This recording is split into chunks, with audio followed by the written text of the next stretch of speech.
So the test pen, the test pen should actually be used until you're comfortable with the operation of your SkyCut machine, and you actually know where all those images will be cut out.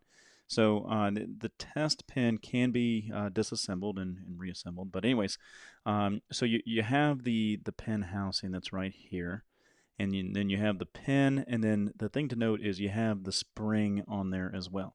So on a normal pen, the spring would go down there at the bottom, but careful note on this: this spring goes down there on the main part of the pen here. And how this works is I'll try to get a good zoom in on here. So this thing will unscrew.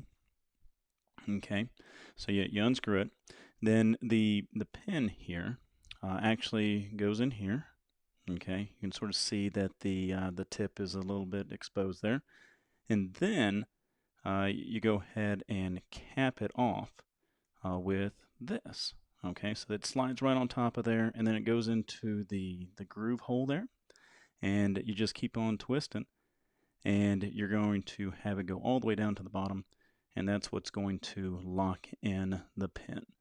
Okay, so that is your pin test pin holder, and as well as the refill that would go in it. So that's how you would change that out with this. Okay, so if you have any questions, make sure you post them below.